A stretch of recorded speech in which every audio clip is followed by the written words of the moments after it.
Hi there, this is Ranjit, and in this video we'll be doing the full review for the Asus Zenfone Max Pro, and I have been testing this smartphone for the last 9 days, and I'll share my experience in terms of pros and cons, what I liked about this device and what are the things that I did not like about this device. And guys, during the last 9 days I've got 3 OTA updates on this, so the performance of the device has changed, and Asus has also promised one more update, but it didn't come yet. So if that update comes out before the launch, that is on 3rd May, I will post a different video regarding what are the changes after that update. I'll leave that link for that one in the YouTube comment section and make it sticky if that happens. But let's go over the review of this Asus Zenfone Max Pro. And I feel many people are interested in this because the base variant of this phone, that's the one that I've used it. The one that I used comes with 3 GB of RAM and 32 GB of internal storage. And this is going to be sold in India for 11,000 rupees and comes with the powerful Snapdragon 636 SoC. Before we dive into the review, that is between the pros and cons, here are the specs for the Asus Zenfone Max Pro. As you can see, it is powered with the Snapdragon 636 SoC, and it is having that 6-inch screen and 18:9 aspect ratio. It's IPS grade screen, and it comes with 3, 4 or 6 GB of RAM, and storage comes in 32 or 64. Moving to the rear facing camera, it has a dual camera setup, and other specs are on the screen for your reference. Now let's dive between the pros and cons. What are the things I liked and what are the things I did not like? Let's start with the good things, what I like. And the first thing is that it comes with the powerful Snapdragon 636 SoC, and it's a very powerful processor. This is the processor that you see in the Redmi Note 5 Pro. So it's a very powerful processor. It's based on the Cryo core, so it's much powerful compared to the Snapdragon 625 or even the 630, and it shows in the performance of this phone. Though it has just 3 GB of RAM, the overall performance of the phone is very good and it does not lag. So everything you throw on it works very well, and the processor is actually very much optimized. Another good thing that I liked about this device is that it comes with a massive battery. That's a 5000 milliamp hour battery, and the combination of the Snapdragon 636 and 5000 milliamp hour battery means you get very good battery life. You can easily get about 1.5 to about 2 days of battery life. As you can see from the charts, in terms of screen on time, with almost 1.5 days of usage, I was getting anywhere about 8.5 hours of screen on time. So you can easily get about 1.5 days of battery life with this device, and for most normal users you can get up to about 2 days. And you might think that as it's having that 5000 milliamp hour battery, the device will be very heavy, but I have to give full marks to Asus in that also. In terms of weight distribution, they have done the weight distribution very well. Even though it has that 5000 milliamp hour battery, the device does not feel very heavy to hold. It weighs about 180 grams. In fact, it's almost same as the Redmi Note 5 Pro. In terms of weight balance, they have done a very good job. Now moving to screen, I was worried Asus might have cut corners in terms of screen because they are pricing it very aggressively, but I have to say this screen, that is a 5.99 inch, almost a 6-inch screen in the new 18:9 aspect ratio, is actually a very good quality screen. And in terms of contrast level also, it has contrast level that is 1:1500, which is actually pretty good, and that actually shows in the phone when you're watching videos or stuff. The pictures, the videos, etc. look very good. So in terms of screen, they have done a good job, and also the screen is actually easily visible even in outdoor sunlight, so you don't have to worry too much about the screen. Now moving to another thing is that in terms of cellular call quality, I tested this here with Airtel and Jio, and I have to say cellular reception on this handset is excellent, I would say. For example, again I'm going to repeat, my primary SIM is Airtel, and Airtel in this office area does not have very good signal. Just about 1 bar I get on most other smartphones, but here I was getting more than it was definitely above 1 bar. And also in this area I was not getting drop calls when I was taking calls with this one. So in terms of cellular reception, particularly even in weak area, Asus has done a great job, and I think so this is happening due to that the back is actually metallic, but on the top and the bottom it's those antennas, and they have the dual antenna system on this, and the reception is actually really good, so you don't have to worry about cellular reception with this device. Also, the earpiece is loud and clear, you don't have to worry. Moving to the speaker, I did take quite a few calls from the speaker. It's a mono speaker, but it is good enough. Now let's talk about the speaker. Many of you have asked about the speaker.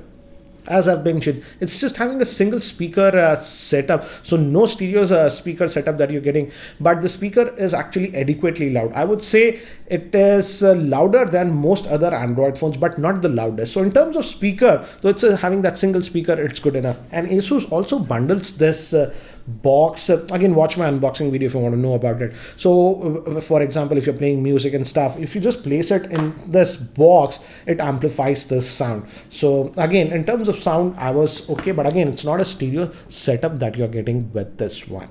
Now moving to the headphone jack, it has a headphone jack, and I did test it with some of the headphones like Audio-Technica M40X, M50, and even my Grado, trusty Grados, and I have to say the sound output that I was getting from the headphone jack is actually good. It has a slight depth to the sound, so the sound, I enjoyed quite a bit of music while I was listening it from the 3.5mm headphone jack.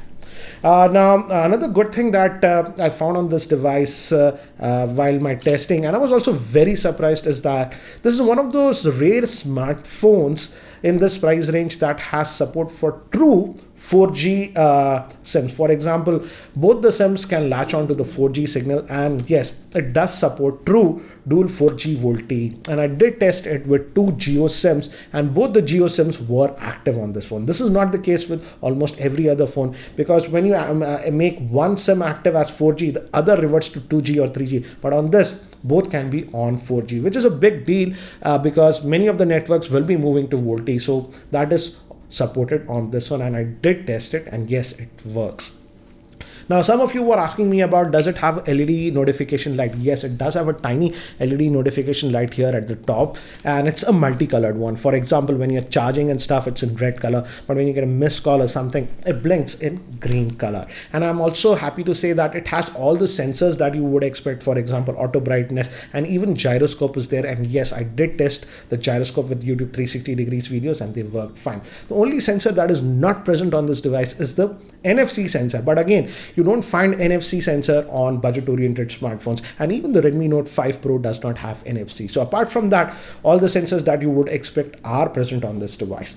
Now, another thing that I like about this device is it is having a UI that is actually very close to stock, I would say. So it's almost having a stock Android interface. As you can see, it's essentially Zen UI, but a flavor of Zen UI which is actually very close to stock Android. So you feel like you're using a stock Android phone. Even in the menus and the settings, you will find the stock Android interface on this one. And the good thing is that it comes with Android version 8.1, that is Oreo. So you're getting the latest version of Android, and Asus has promised that the next version of Android, that is Android P, and even the next one will come to this device. So that's a good thing. And I also asked the Asus team about monthly Android security updates, and they said that this device will be getting Android monthly security updates bi-monthly. So that's also a nice thing, not monthly but bi-monthly.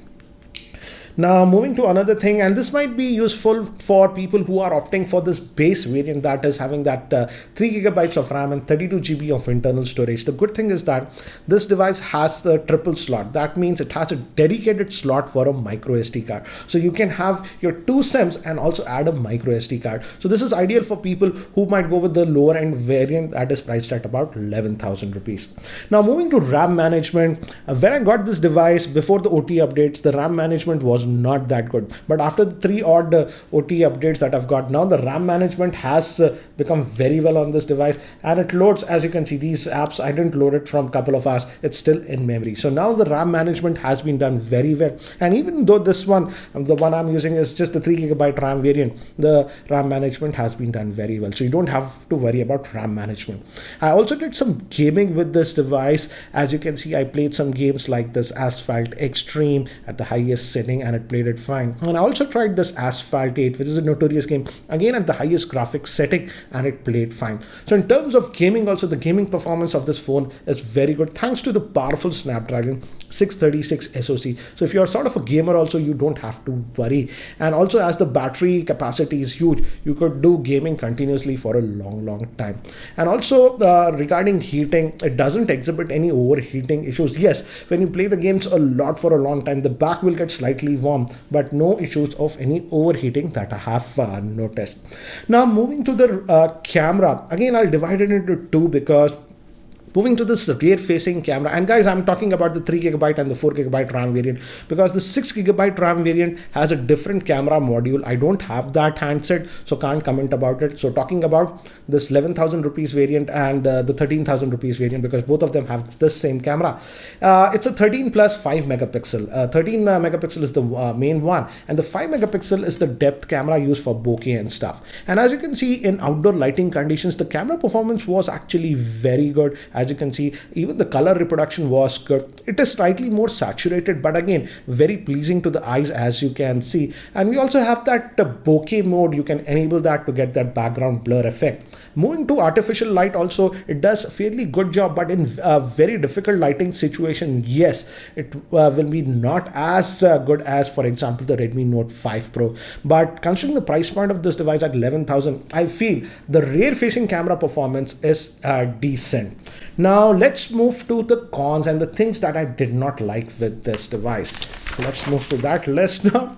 And the first thing is regarding again the camera, and that is that front facing camera. We have an 8 megapixel front facing camera, and I have to say the front facing camera performance is below average. And as you can see, these are some of the sample shots that I've shot with the front facing camera, and let's just say that I'm not that impressed with the front facing camera. The front facing camera also has that bokeh mode, but again, I simply didn't like the front facing camera performance. Now moving to another con that I have with this device, and Asus said that with the OTA update they will fix it, but as of now still I feel the fingerprint scanner performance is not very fast. It takes almost half a second to almost a second to unlock this device, which is actually pretty slow when we compare it to most other devices in this price segment. So I hope Asus if they fix this and make it faster, it will be great. But as of now, the fingerprint scanner performance is a little bit slow to my liking. Also, moving to the glass protection, I asked Asus officials, there is no Gorilla Glass on this. It's a 2.5D glass that they have with the olophobic coating, but they didn't mention what kind of protection do we have on this one. So if you're buying this device, I would suggest go with the case or add a screen card to the same. And another thing is that regarding camera, and this is regarding video. If you shoot video with this, as of now, this smartphone does not have any electronic image stabilization. So if you're going to shoot video, yes, it can shoot video at 4K. That's a good thing. But if you shoot a video and if you just move around and walk a little bit, the video footage will be very shaky because it does not have any electronic image stabilization. Again, Asus say that with the software update, they might implement electronic image stabilization, but as of now, electronic image stabilization is also not implemented on this smartphone.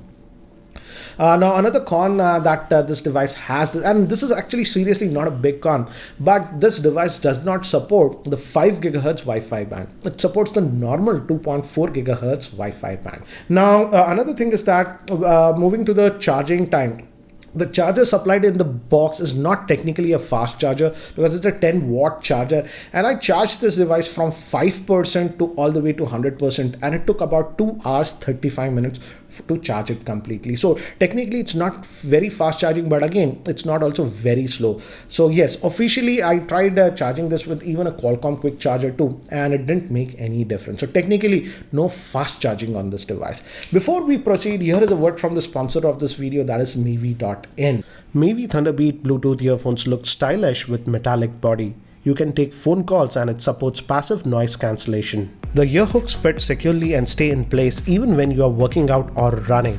With Qualcomm CSR Bluetooth IC, the music quality is amazing and has great battery life. It has HD stereo sound with super solid bass. It supports aptX codec with lossless wireless audio. Use coupon code Geekyranjit15 at Mevi.in to get 15% discount on all Mevi products. See link in the description below for more info.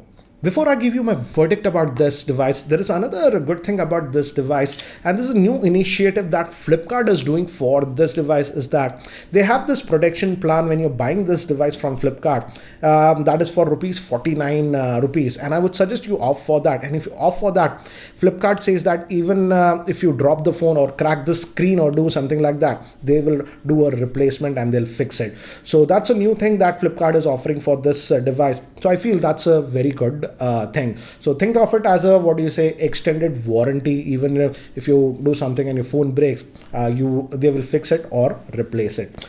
To sum it up, I would say what I liked about this phone is that this is sort of a value for money smartphone. For 11,000 rupees, you are getting a very powerful processor, that is the Snapdragon 636, a very good quality screen in the 18:9 aspect ratio, and that massive 5000 milliamp hour battery that might last you almost 2 days. And if you're sort of a very heavy user also, it'll last you for over a day. So in those aspects, it's a very good Android device. And also, I like the fact that Asus is sticking close to Android UI. So again, the update situation should be a lot faster on this device.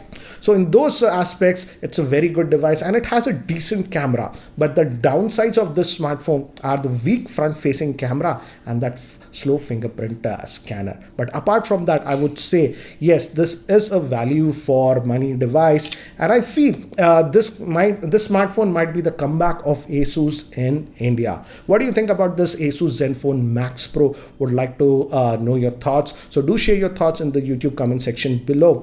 And if you're still not subscribed to my YouTube channel, hit that subscribe button. Again, I've also posted another video that is the FAQ video on this Asus Zenfone Max Pro. I would suggest watch that video also, where I've answered most of the common questions that I was getting regarding this device from you guys. So guys, that's it for now for this video. I hope you like this video. If you like this video, I'll appreciate if you can click the like button. And if you're still not subscribed to my YouTube channel, hit that subscribe button. Thanks for watching. This is Ranjit, and I hope to see you in my next video. Take care, guys.